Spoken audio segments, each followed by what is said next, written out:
Assalamualaikum warahmatullahi wabarakatuh. Hamdan wa syukranillah, salatan wa salaman ala rasulillah, amma ba'd. Yang saya hormati dan yang sama-sama kita muliakan guru kita Dr. Adian Perlindungan MA, yang mudah-mudahan dipanjangkan umurnya, disehatkan badannya, amin ya rabbal alamin. Jamaah Masjid Jami' An-Ni'mah yang dimuliakan oleh Allah Subhanahu wa taala. Pertama-tama kita panjatkan puja dan puji syukur kita kepada Allah Subhanahu wa taala, dan salawat serta salam kita curahkan kepada Nabi kita, Nabi Muhammad sallallahu alaihi wasallam.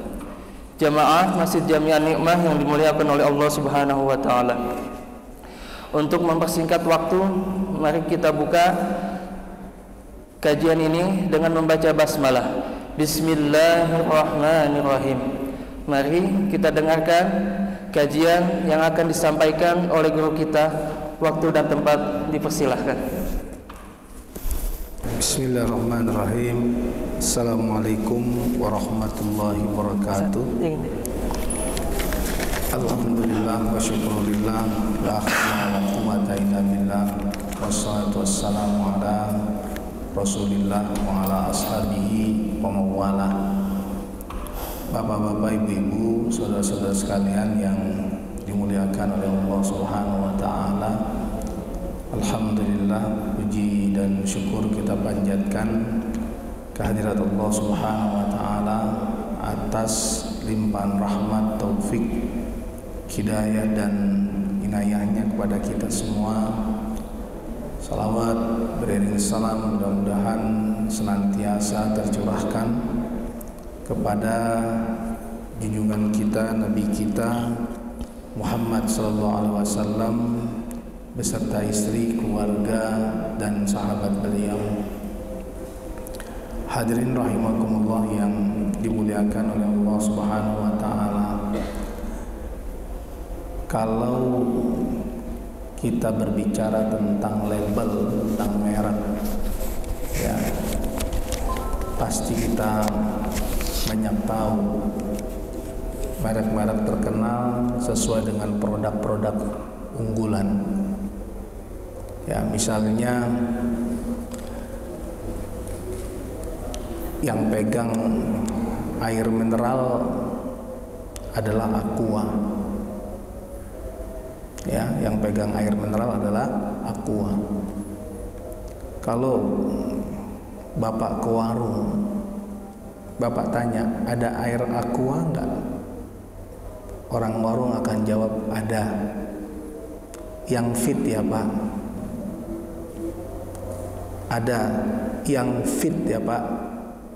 Yang kita tanya adalah air Aqua.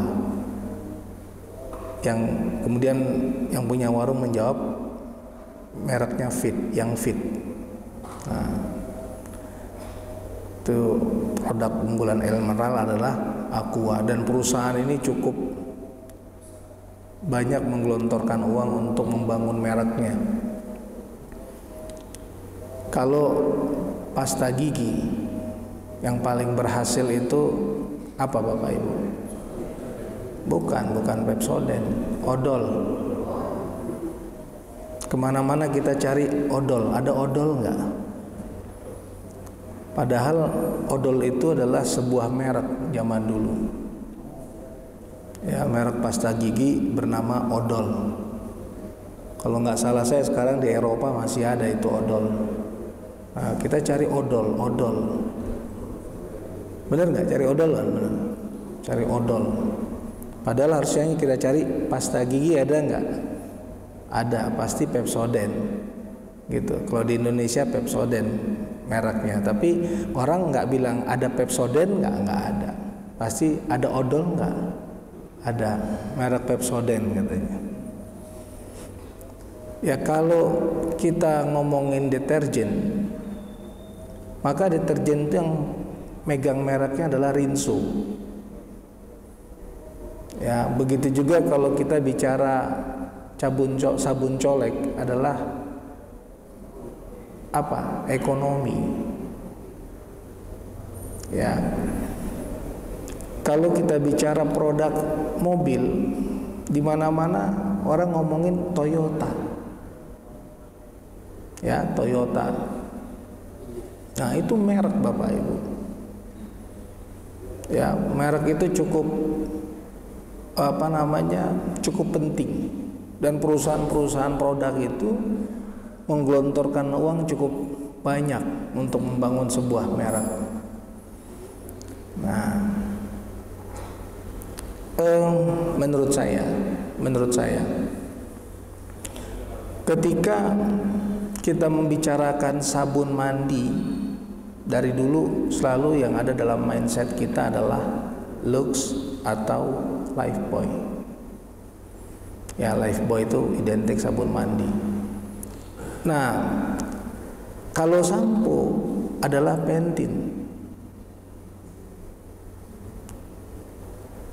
Kalau kemudian Lifebuoy membuat sampo, ada kan sampo Lifebuoy, tapi ini susah berkembang menurut saya. Kenapa? Karena mindset masyarakat Indonesia, Lifebuoy itu dari dulu adalah sabun, gitu. Pertanyaan nih, berkenaan dengan merek. Kalau ada Bapak Ibu beli haus, mau minum air mineral, tapi mereknya Rinso, mau nggak minum air mineral mereknya Rinso? Nah, nggak mau. Kenapa? Walaupun benar-benar air mineral. Kenapa? Karena di dalam mindset kita bertahun-tahun yang dicekokin itu, kalau Rinso itu deterjen, bukan air mineral, gitu. Dulu ada namanya nasi kucing, sempat merebak di mana-mana nasi kucing. Saya bertahun-tahun di masa itu nggak pernah beli nasi kucing, karena mindset saya nasi makanan kucing. Nah, ini pengaruh merek. Bapak Ibu ngasih nama anak, pasti memberi nama yang baik. Ketika Bapak Ibu kasih nama seorang anak Muhammad,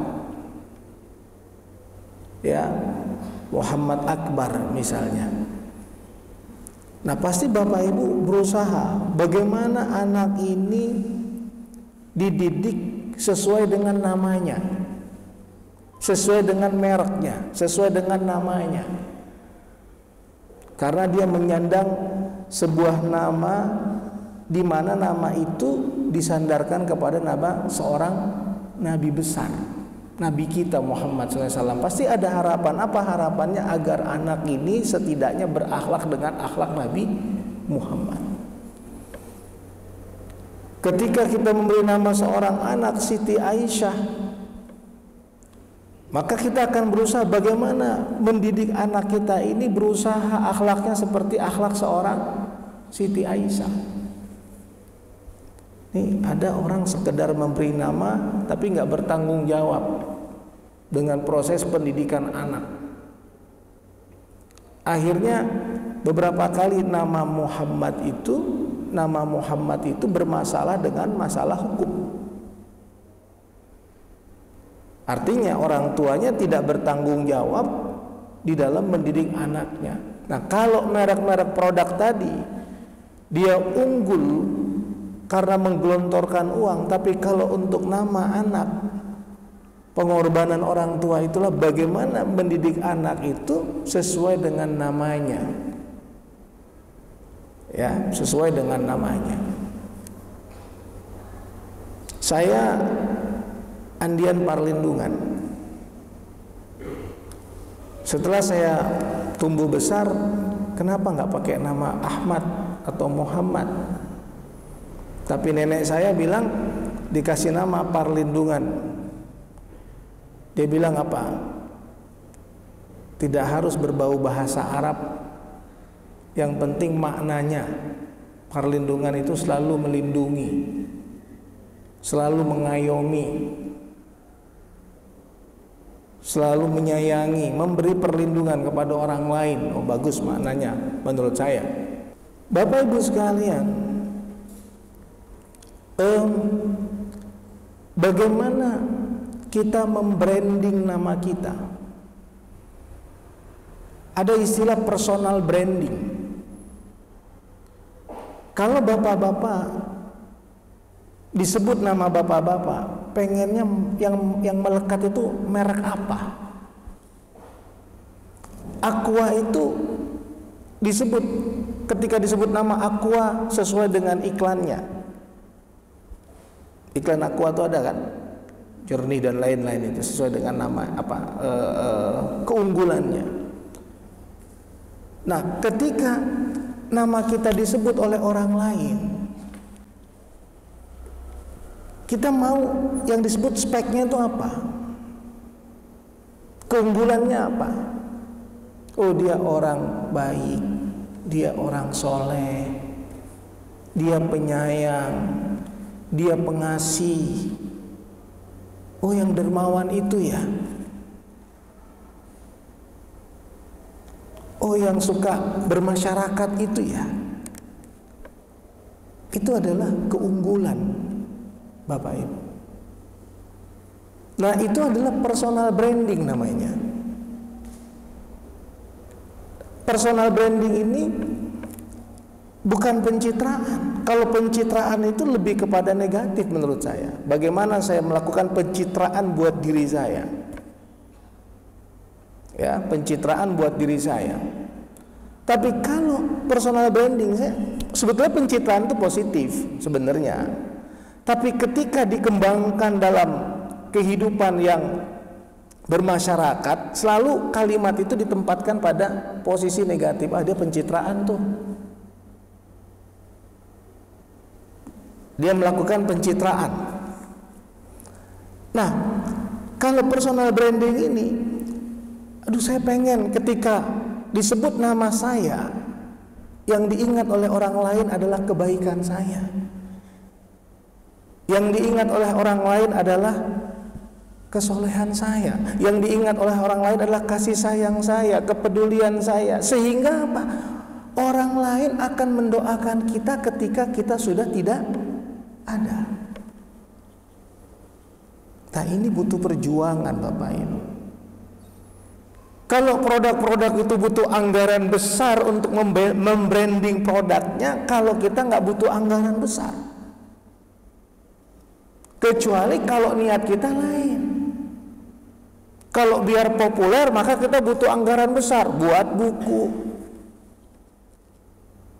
berbagai cara, panggil wartawan.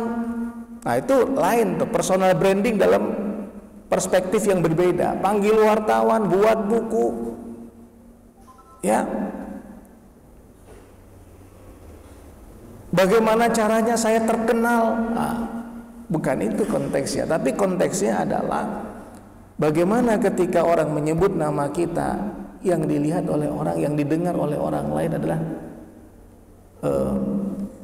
keunggulan-keunggulan kita. Dulu ada namanya Kusnikasdut, benar? Masih ingat Bapak Ibu? Kusnikasdut itu sebuah nama yang menghiasi semua lembaran berita di tahun 78, 79. Nah, siapa Kusnikasdut?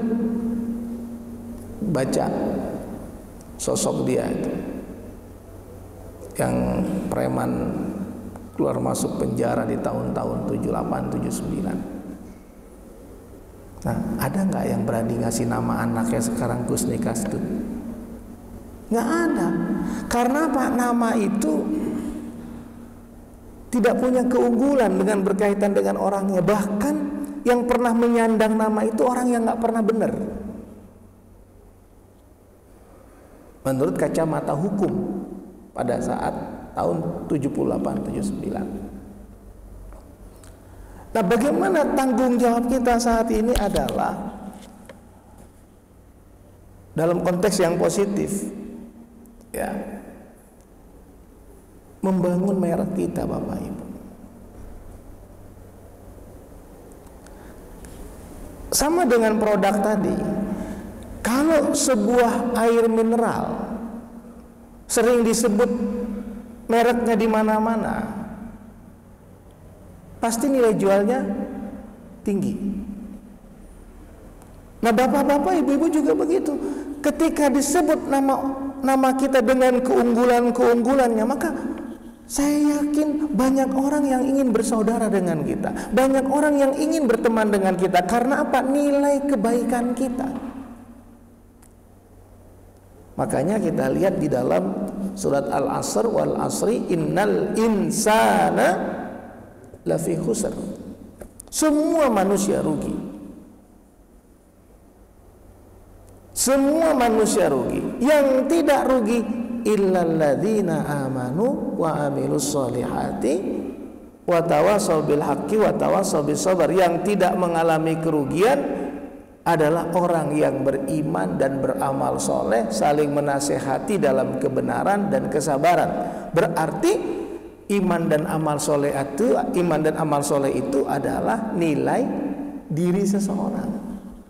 Bagaimana caranya kita menjadi orang yang beriman dan beramal soleh sehingga kita tidak menjadi orang yang rugi? Nilai diri kita itu adalah iman dan amal soleh. Dan Allah menilai seseorang itu karena iman dan amal soleh.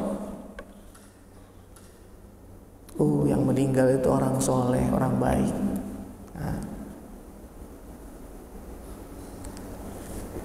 Wattini wazzaitun wa turi sinina wa hadzal baladil amin. Laqad khalaqnal insana fi ahsani taqwim. Tsumma radatnahu asfala safilin. Kami ciptakan manusia sempurna, kemudian kami rendahkan dia serendah-rendahnya. Kami rendahkan dia serendah-rendahnya. Ini orang nggak punya nilai diri. Kecuali illalladzina amanu wa amilus solihati falahum ajrun ghairu mamnun, dan seterusnya. Kecuali orang-orang yang beriman dan beramal soleh. Jadi personal branding yang penting buat kita itu bagaimana menjadi orang yang beriman dan beramal soleh. Saya melihat gini, Bapak Ibu, ada mukmin, ada muslim, ada muhsin. Ya, ada mukmin, ada muslim, ada muhsin. Mukmin ini adalah orang yang memiliki keimanan. Itu mukmin. Ya, dia beriman dengan sepantasnya apa yang dia harus imani, itu mukmin. Dari iman kepada Allah sampai iman kepada hari kiamat. Kalau salah satu dari rukun iman itu tidak dia imani, dia tidak mukmin. Dia tidak mukmin. Dia beriman kepada Allah tapi tidak beriman kepada Nabi Muhammad, dia bukan mukmin. Dia beriman kepada Allah, beriman kepada Nabi Muhammad tapi nggak beriman kepada Al-Quran, dia tidak mukmin. Dia beriman kepada tiga itu tapi tidak beriman kepada qadar, tidak beriman kepada malaikat, tidak beriman kepada akhirat, maka dia tidak mukmin. Nah, ini nilai diri kita itu yang pertama pada keimanan. Nah, ini tidak ada yang tahu, Bapak Ibu, kecuali diri kita. Orang lain tidak tahu kecuali diri kita. Coba kalau sudah di jalan, ke tempat kerja, udah nggak kelihatan mana orang beriman, mana yang tidak. Betul? Saya pernah ketemu seseorang, saya pikir agamanya Islam. Kemudian orang lain ngasih tahu itu bukan Muslim, Ustaz. Artinya dia bukan Islam. Karena iman itu fundamental sekali dalam Islam. Seseorang disebut muslim kalau dia punya nilai keimanan yang 6 itu. Kalau dia tidak punya nilai keimanan, maka dia tidak disebut muslim. Dia disebut apa? Kalau tidak disebut muslim, kafir. Kalau dia tidak disebut muslim, berarti dia kafir. Kalau dia tidak disebut mukmin, berarti dia musyrik. Nah, yang pertama itu mukmin, Bapak Ibu. Nah, yang kedua adalah muslim. Yang kedua adalah muslim. Islam. Rukun Islam itu kalau dijalani oleh seseorang, dia memenuhi kriteria sebagai seorang muslim. Syahadat, sholat, puasa, zakat, haji. Syahadat, sholat, puasa, zakat, haji. Nah, sekarang ada orang yang mengaku beriman tapi tidak melakukan sholat, puasa, zakat, haji. Berarti tidak mukmin dan tidak muslim. Karena keimanan itu paralel dengan amal ibadah kita. Nah, menjalankan rukun Islam pun tidak ada yang tahu. Emang kita kalau sholat pengumuman? Tidak. Emang kalau kita puasa kita pengumuman? Tidak juga. Mukmin hanya diri kita dengan Allah yang tahu.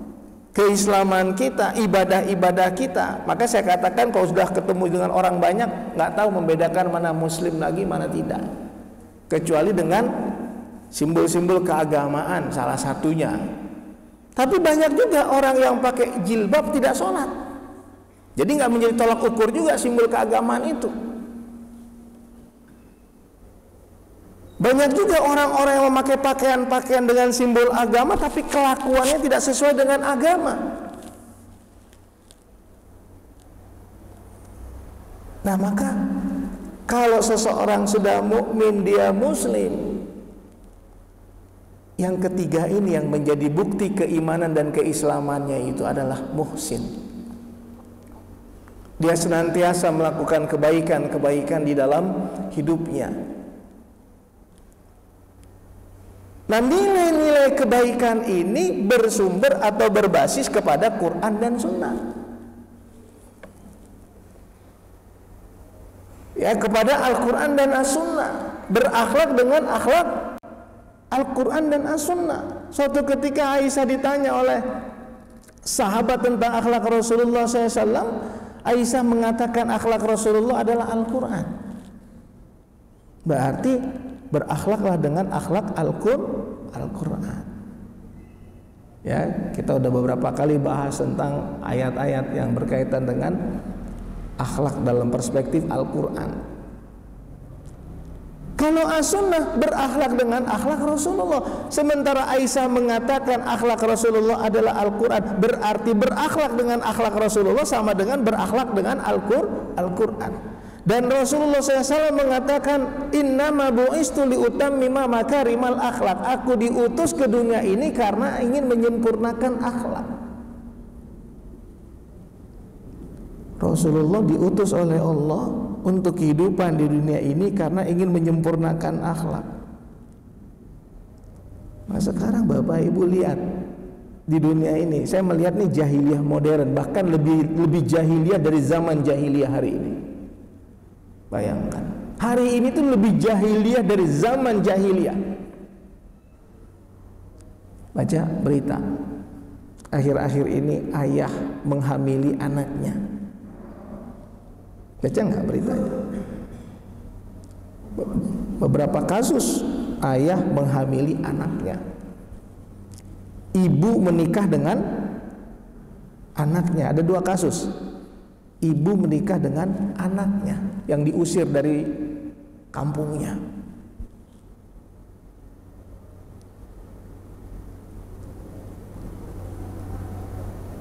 Teman saya dapat berita. Mertua perempuan sama anak perempuan berhubungan sama menantunya.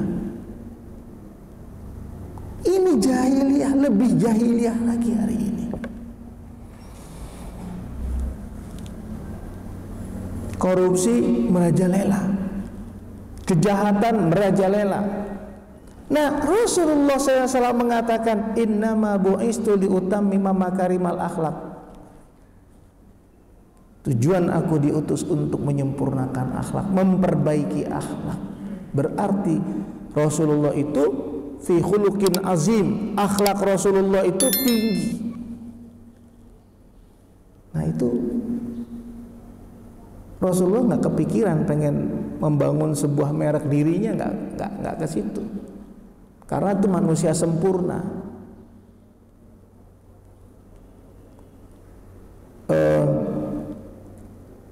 Ucapan, perbuatan, ketetapan Rasul itu adalah as-sunnah. Allah yang menjadikan Rasulullah itu memiliki akhlak yang tinggi. Nah, kita sebagai orang beriman salah satunya kepada Rasulullah, maka mengikuti akhlak Rasulullah, Bapak Ibu. Maka kita akan selamat dunia akhirat. Nah, jadi mukmin, muslim, muhsin. Ya, salah satu ayat tentang ihsan itu, wabtaghi fima ataqallahu darul akhirah wala tansa nasibaka minad dunya, kejarlah akhiratmu, raihlah kehidupanmu di akhirat, jangan kau lupa dengan kehidupan di dunia. Wa ahsin, ahsin itu ihsan, orangnya muhsin. Wa ahsin kama ahsanallahu ilaika, berbuat baiklah kamu dengan kebaikan-kebaikan yang diberikan Allah kepadamu. Ya, wa ahsin kama ahsanallahu ilaika, berbuat baiklah kamu dengan kebaikan-kebaikan yang diberikan Allah kepadamu. Wala tabghil fasada fil ardi innallaha la yuhibbul mufsidin, jangan kamu melakukan kerusakan di muka bumi, karena Allah tidak suka kepada orang yang melakukan kerusakan di muka bumi. Ihsan, Bapak Ibu. Nah, ada mukmin tadi, muslim, muhsin. Nah, ketiga inilah yang kemudian, ya, kalau saya kasih gambaran, ini lingkaran: mukmin, muslim, muhsin, ya, tiga bagan ini. Lingkarannya ini namanya muttaqin. Ini orang muttaqin itu dia mukmin, dia muslim, dia muhsin. Nah, berkaitan dengan iman dan Islamnya, ya, iman tadi dia sendiri yang memahami tentang keimanannya, keislamannya juga, ibadah-ibadahnya juga urusan dia, terutama yang berkaitan dengan hablum minallah, kecuali zakat. Zakat itu orang lain terima, orang lain tahu kita mengeluarkan zakat. Ya. Nah, ketika kita melakukan kebaikan di dalam hidup kita, maka lingkaran ini muttaqin. Nah, kita lihat ternyata makom yang paling tinggi dalam perjalanan spiritual seseorang itu adalah takwa. Makom muttaqin. Nah, muttaqin ini bukan hanya perkara iman dan ibadah saja, Bapak Ibu. Bagaimana keimanan dan ibadah kita melahirkan akhlak yang mulia? Bagaimana akidah dan ibadah kita melahirkan kebaikan-kebaikan dalam kemaslahatan umat manusia? Ada hadis Rasulullah SAW, ya. Nah, ini ada hadis Rasulullah. Dalam sebuah majlis, Rasulullah SAW pernah ditanya para sahabat, ya Rasulullah, apa ciri-ciri pribadi seorang muslim? Rasulullah SAW menjawab, ciri-ciri muslim itu apabila dia melihat kamu maka dia mendekat kepadamu. Saya kalau lihat bapak-bapak itu saya mendekat, merapat, kemudian menyegerakan salam, assalamualaikum. Nah itu yang pertama, ya, assalamualaikum, maka jawablah dengan waalaikumsalam. Lalu kau lihat tampak pada wajahnya selalu tersenyum. Bapak-bapak kalau ketemu jemaah satu komplek tersenyum enggak? Jadi kalau ketemu saudara kita tidak dengan senyuman, bertentangan dengan hadis ini. Kenapa? Karena Rasulullah SAW mengatakan, pertama mengucapkan salam, kemudian tersenyum.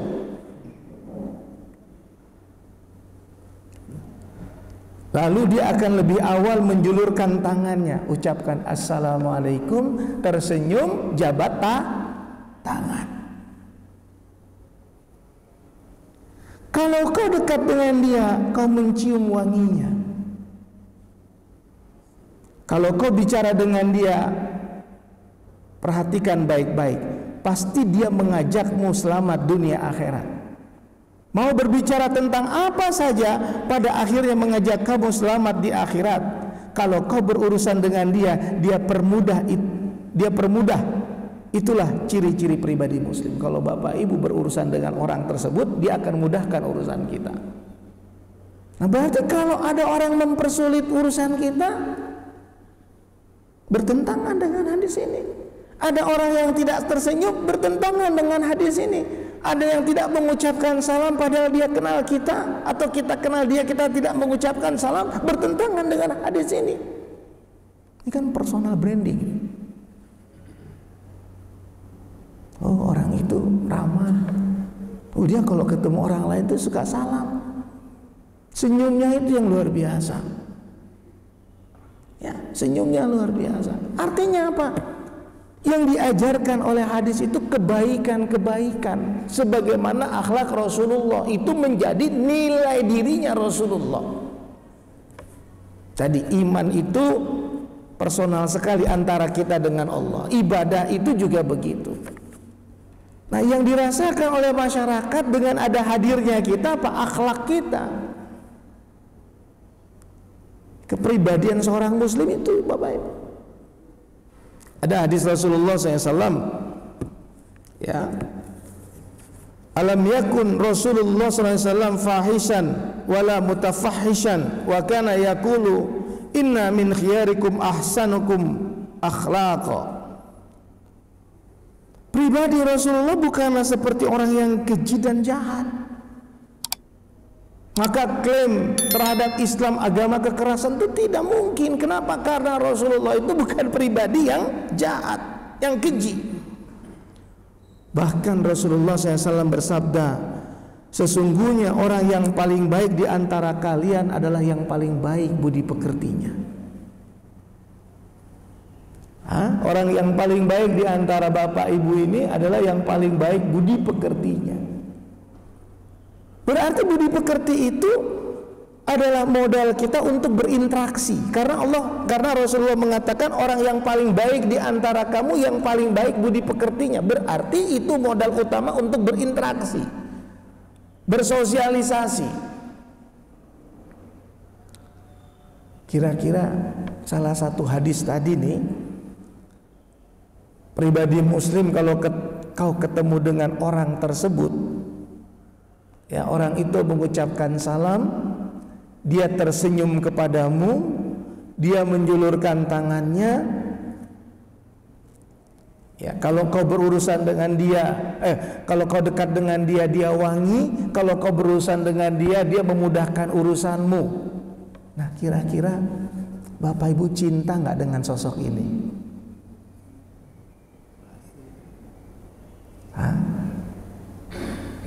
Bapak Ibu seneng nggak punya teman dengan sosok ini, punya saudara dengan sosok ini?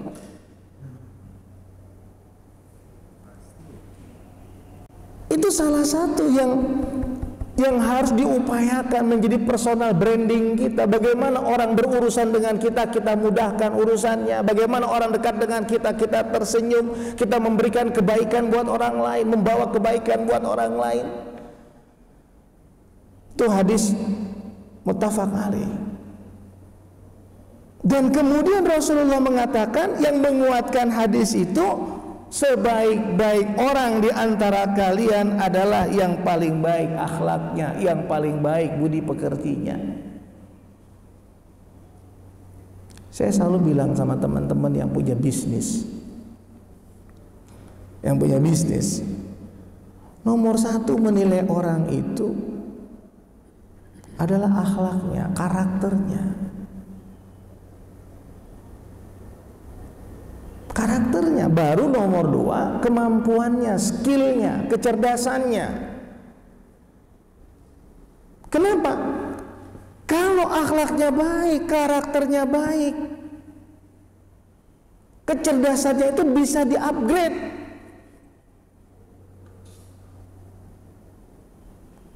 Tapi orang yang cerdas, kalau akhlaknya baik, nggak bisa, susah mengupgrade. Kenapa? Karena itu berkaitan dengan sekian puluh tahun perjalanan hidupnya. Ada seorang jemaah, saya sudah sampaikan kalau nggak salah di sini, dia OB. Jemaah saya ini punya anak buah OB, office boy. Tapi karena akhlaknya baik, perilakunya baik, tanggung jawab, pengertian, peduli, dapat dipercaya, itu si OB tadi itu dikuliahkan Bapak Ibu. Nah, cerdasnya di-upgrade, maka dikuliahkan dia. Begitu kecerdasannya meningkat, pekerjaannya dinaikkan, bukan OB lagi, jadi karyawan. Begitu jam terbangnya ditambah, pekerjaannya naik lagi, bukan karyawan tapi supervisor. Begitu bobot pekerjaannya ditambah lagi, dinaikin lagi, manajer. Naik lagi kuliahnya, bertambah lagi jam terbangnya, jadi S2, bertambah. Ini OB. Sekarang OB itu sudah jadi direktur operasional. Office boy menjadi direktur operasional. Kalau kecerdasan itu bisa di-upgrade, bisa ditingkatkan. Yang sulit itu apa? Mengupgrade perilaku, karakter. Membentuk orang yang tidak jujur menjadi jujur itu butuh waktu Bapak Ibu. Karena apa? Dia tumbuh dengan hidup ketidakjujurannya. Ada seseorang yang hidup dengan kebohongan-kebohongan, tiba-tiba dia ditarik masuk kantor karena pinter, diambil tuh orang karena pinter. Tapi karena dia tumbuh dalam ketidakbohongannya bertahun-tahun, maka kerjanya bohong. Nah, ini yang paling berat. Tapi kalau seseorang itu ininya cerdas, ya, cerdas itu salah satu nilai diri juga. Ya. Jadi kalau orang itu cerdas secara intelektual, ya itu ada dalam Quran perintah Iqra bismi rabbikal ladzi khalaq, itu memotivasi orang untuk cerdas secara intelektual, secara spiritual juga. Hal yastawil ladzina ya'lamuna wal ladzina la ya'lamun, apakah sama orang yang berilmu dengan orang yang tidak berilmu? Yarfa'illahu alladzina amanu minkum wal ladzina utul ilma darajat, Allah mengangkat orang-orang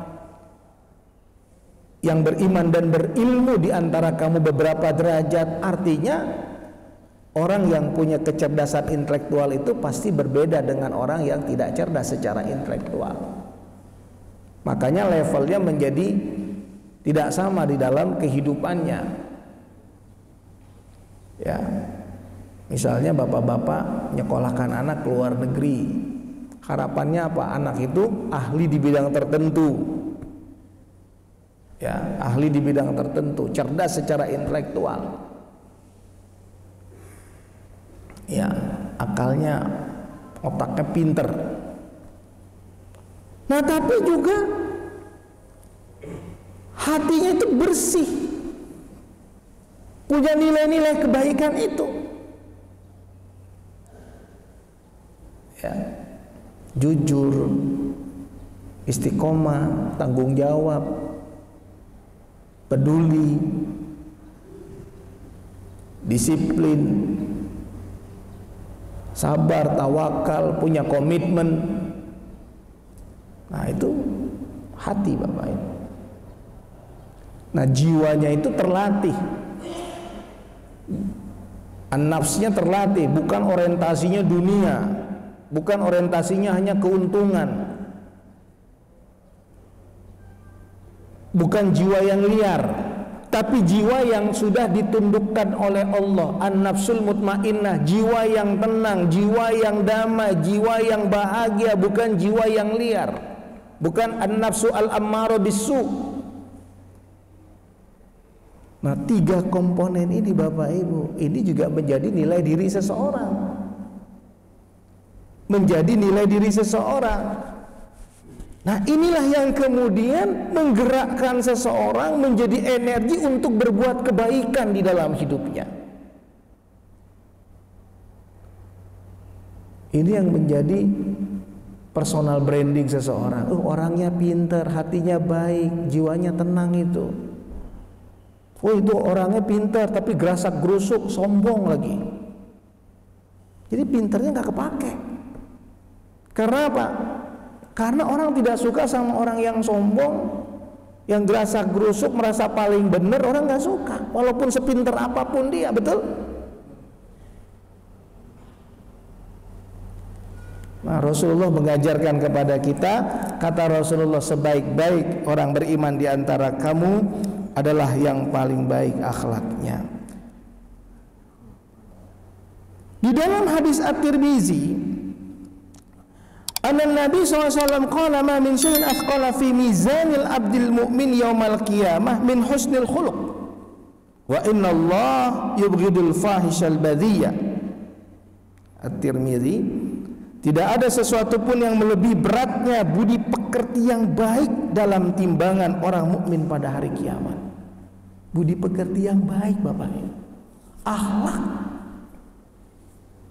akhlak itu timbangannya berat di hari kiamat itu. Sesungguhnya Allah membenci orang yang keji dan suka berkata kotor. Kita semua tidak suka sama orang yang keji dan suka berkata kotor, betul? Bapak Ibu nggak suka dengan orang berkata keji, suka berkata keji, suka berbuat keji dan berkata kotor. Ternyata salah satu ciri khas orang beriman, kata Allah di dalam Al-Quran, walladzina hum anil lagwi mu'ridun, orang yang memelihara diri dari perkataan dan perbuatan yang sia-sia. Allah tidak suka kepada orang yang berbuat keji dan berkata kotor. Di dalam hadis, di dalam Al-Quran, walladzina hum anil lagwi mu'ridun, siapa orang yang beriman dengan sesungguhnya, yang memelihara diri dari perkataan dan perbuatan yang sia-sia.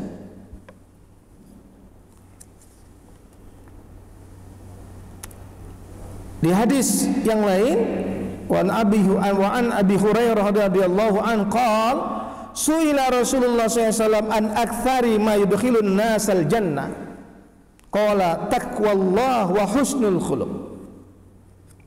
Ya, Rasulullah ditanya perbuatan apa yang paling banyak memasukkan manusia ke dalam surga. Taqwallah wa husnul khuluq, bertakwa kepada Allah dan akhlak mulia. Jadi rajin sholat, rajin puasa, tapi akhlaknya nggak mulia, kita kehilangan nilai diri kita. Kemudian ditanya perbuatan apakah yang paling banyak memasukkan seseorang ke dalam neraka? Wa su'ila an aktsari ma yudkhilun nas an-nar faqala al-fam wal farj. Al-fam wal farj. Mulut dan kemaluan. Ini menyebabkan orang banyak masuk neraka itu karena mulutnya dan kemaluannya itu. Nah, Al-Quran mengatakan siapa orang yang mukmin dengan sesungguhnya, walladzina hum li furujihim hafizun, orang-orang yang memelihara kemaluannya kecuali terhadap istri mereka, pasangan hidup mereka. Orang pintar, wah dia pintar, dia hebat, tapi pezina. Dia pintar, dia hebat, tapi suka membuli orang, merasa dirinya paling benar. Suka nggak dengan orang itu? Nah, berarti orang ini nggak punya personal brand. Ada personal brandingnya, ada tapi jelek. Nggak. Jadi gini, ketika disebut nama dia, oh itu tukang zina itu. Brandingnya jelek, mereknya jelek. Ah, jangan minum air itu tuh, air merek itu bau, agak bau, betul nggak? Ah, itu berarti mereknya jelek tuh. Coba perhatiin, warnanya butek. Nah, itu nggak punya keunggulan. Nah, kita juga sama kayak produk tadi. Kalau merek kita jelek, oh jangan bergaul sama dia. Si A yang mana? Yang itu. Oh ya, sombong dia. Oh, nggak punya kepedulian itu sama lingkungan. Tetangganya aja suka sakit sama dia itu. Nah, jelek, mereknya jelek itu mereknya. Misalnya nama dia ya, kalau kita kasih nama saya takut ada nama dia, makanya kita kasih nama Batu misalnya. Ini tetangga ini, ya tetangga ini si Batu sebelah, gitu kan? Nah, kemudian suatu ketika dia punya yang kitanya punya kemanakan, baru lahir. Dari kemanakan kita baru melahirkan, maka kita punya cucu dari kemanakan kita. Tanya, Pak D, aku mau kasih nama ini Pak D. Janganlah, itu nama tetangga Pak D, orangnya nggak bagus. Nah kan mereknya jadi nggak bagus itu. Umumnya terjadi dalam masyarakat kita, jangan kasih nama itu deh, tetangga Pak D orangnya nggak bagus banget. Nanti Pak D lihat cucu Pak D sama kayak lihat muka tetangga Pak D. Nggak bagus. Nah, jadi merek itu penting Bapak Ibu.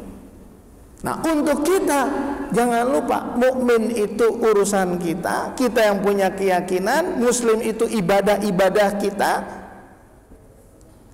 Nah, orang lain itu mendapatkan apa? Akhlak kita, perilaku kita, tutur kata kita, sikap kita. Nah, sempurnalah mukmin muslim muhsin ini, itulah muttaqin. Makanya kenapa di dalam Al-Qur'an perhatikan ayat-ayat takwa itu tidak hanya berkaitan dengan urusan kepada Allah.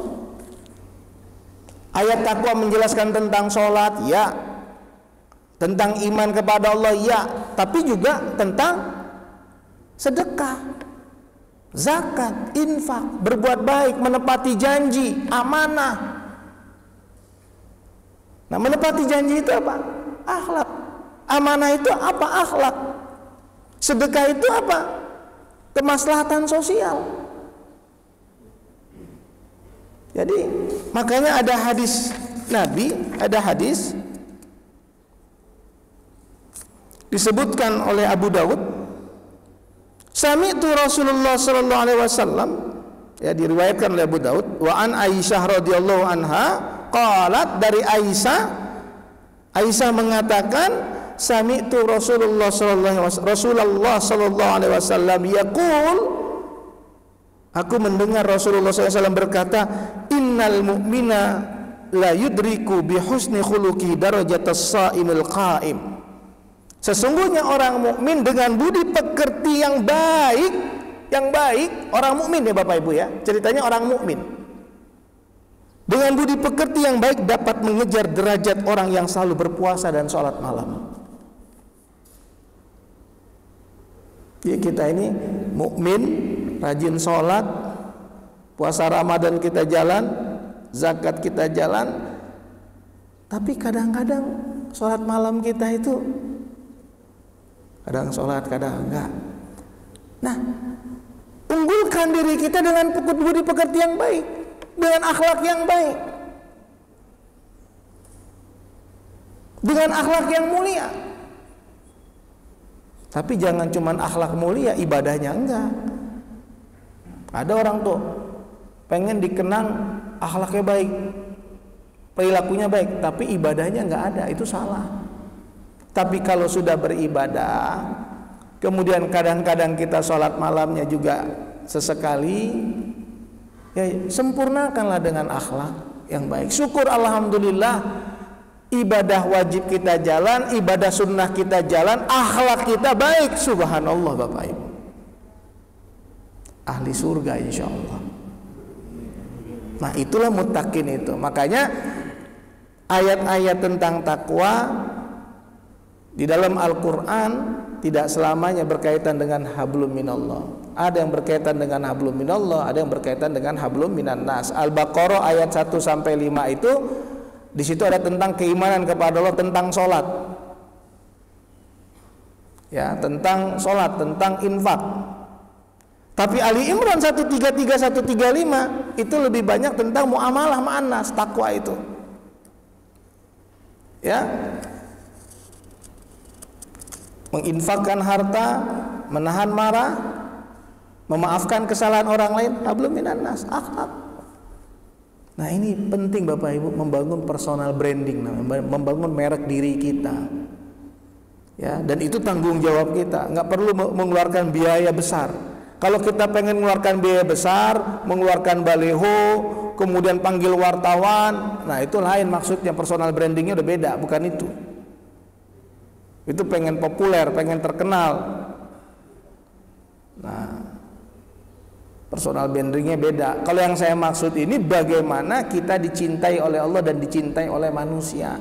Ketika orang lain menyebut nama kita seperti menyebut sebuah produk, orang mengingat keunggulan-keunggulan kita, kebaikan-kebaikan kita. Begitu kita sudah nggak ada, orang mendoakan kita. Itu pentingnya Bapak Ibu sekalian yang dimuliakan oleh Allah.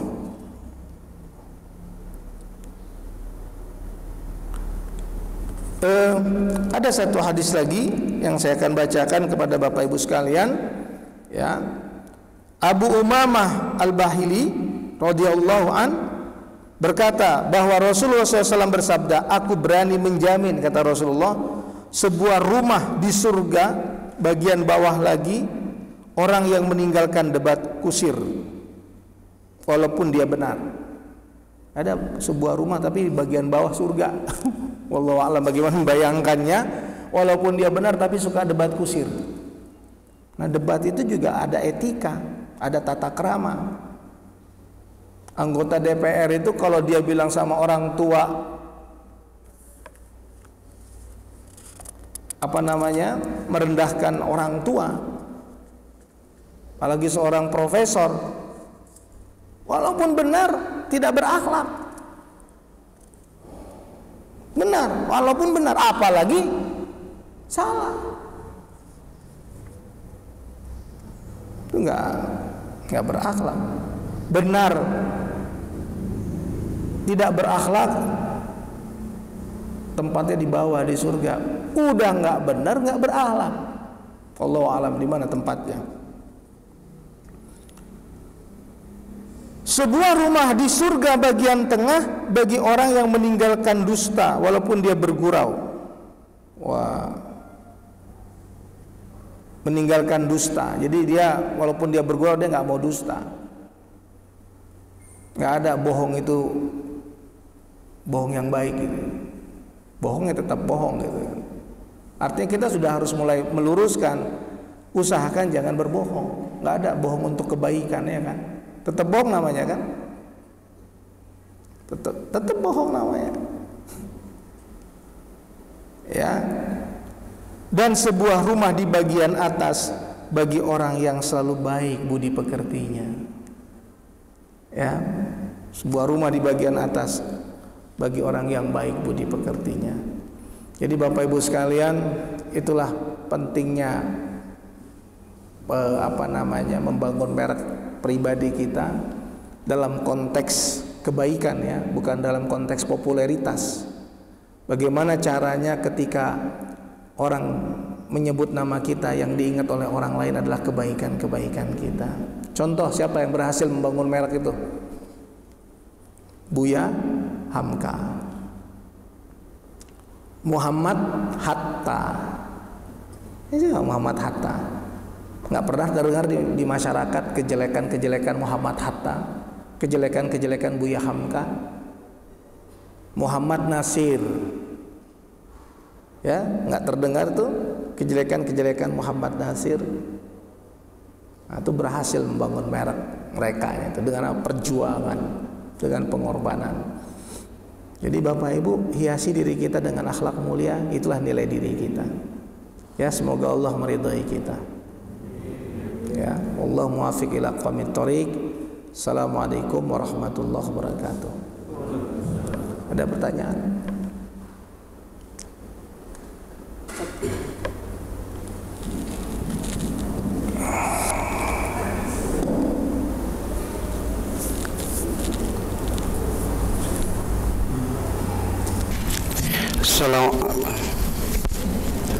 Assalamualaikum warahmatullahi wabarakatuh. Salam.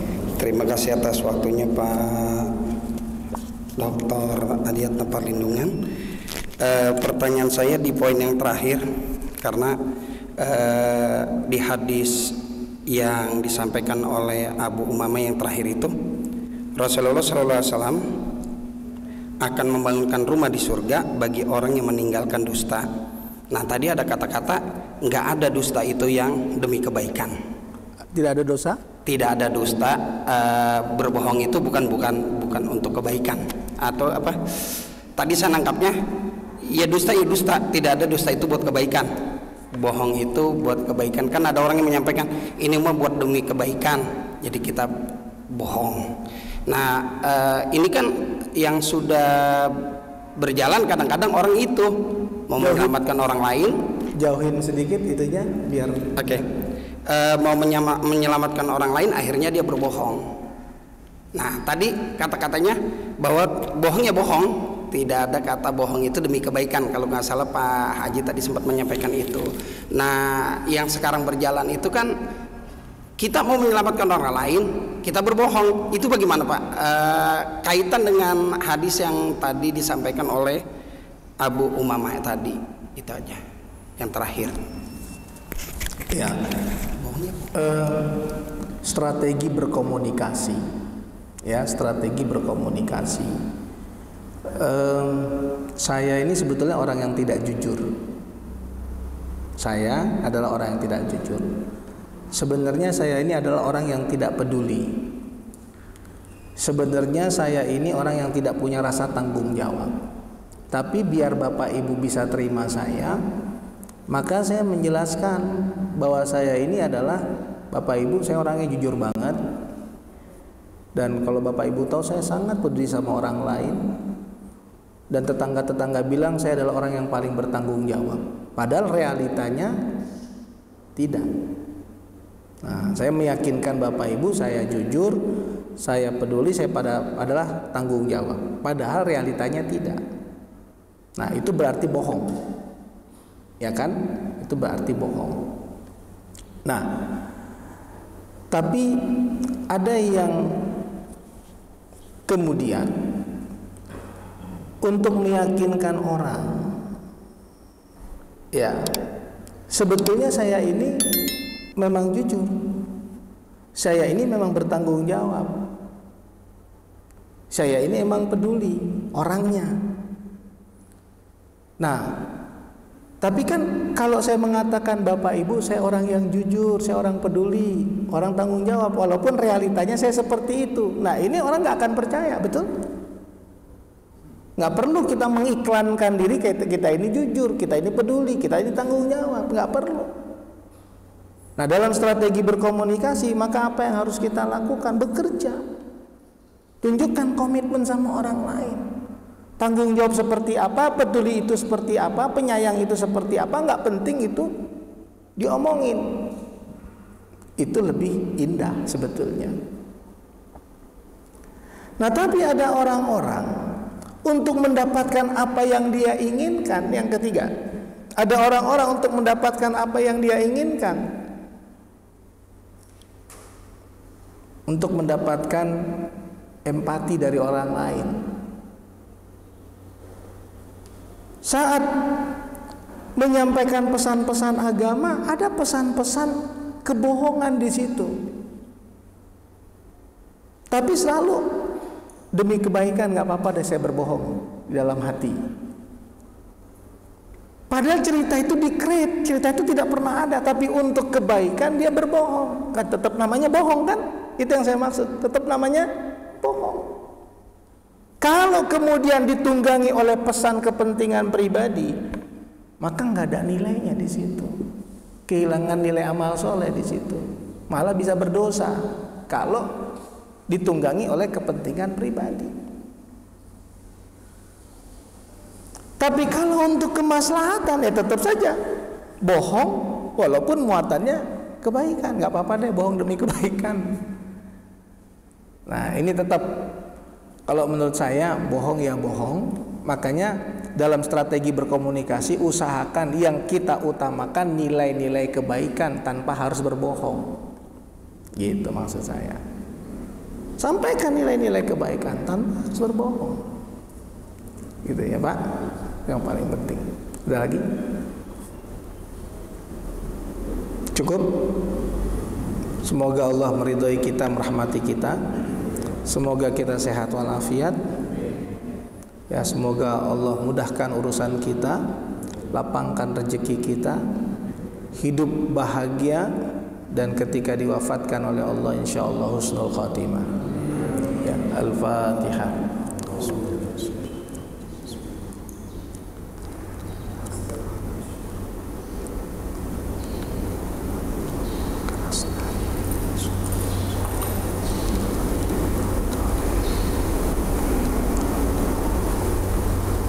Allahumma salli ala sayyidina Muhammad wa sallim radhiyallahu anhu kulli sahabati rasulillah ajma'in. Alhamdulillah rabbil alamin. Allahumma ighfir lana wa li walidina warhamhuma kama rabbayana shighara. Allahumma a'inna ala zikrika wa syukrika wa husni ibadatik. Allahumma aslih lana dinana alladhi huwa ismatu amrina wa aslih lana dunyana allati fiha ma'ashuna wa aslih lana akhiratana allati ilaiha ma'aduna. Waj'alil hayata ziyadatan lana fi kulli khair waj'alil mauta rahatan lana min kulli syarr. Allahumma inna nas'alukal huda wat taqwa wat tuqa wal afafa wal ghina. Allahumma innaka afuwun karim tuhibbul afwa fa'fu anna ya karim. Allahumma ya Allah, ampuni dosa-dosa kami, maafkan segala kesalahan kami, kuatkan iman kami, teguhkan Islam kami, mudahkan urusan kami, lapangkan rezeki kami, panjangkan usia kami dalam ketaatan kepatuhan kepadamu. Allahumma ya Allah, solehkan anak cucu keturunan kami, sehatkan lahir batin mereka, bahagiakan mereka, berikan kekuatan kepada mereka di saat mereka lemah, bimbing mereka untuk selalu berada di jalan yang Engkau ridhoi, sukseskan mereka di dalam setiap ujian-ujian hidup mereka. Bismillah tawakkalna 'alallah hasbunallah ni'mal wakil ni'mal maula wa ni'man nasir. La haula wala quwwata illa billahil aliyil azim. Rabbana atina fid dunya hasanah wa fil akhirati hasanah wa qina adzabannar. Wa sallallahu ala sayyidina Muhammad wa ala alihi wa sahbihi wasallim ajma'in. Walhamdulillahi rabbil alamin. Itu yang bisa saya sampaikan, Bapak Ibu sekalian rahimakumullah. Semoga Allah meridhai kita. Wallahu muwaffiq ila aqwamit thoriq. Wassalamualaikum warahmatullahi wabarakatuh.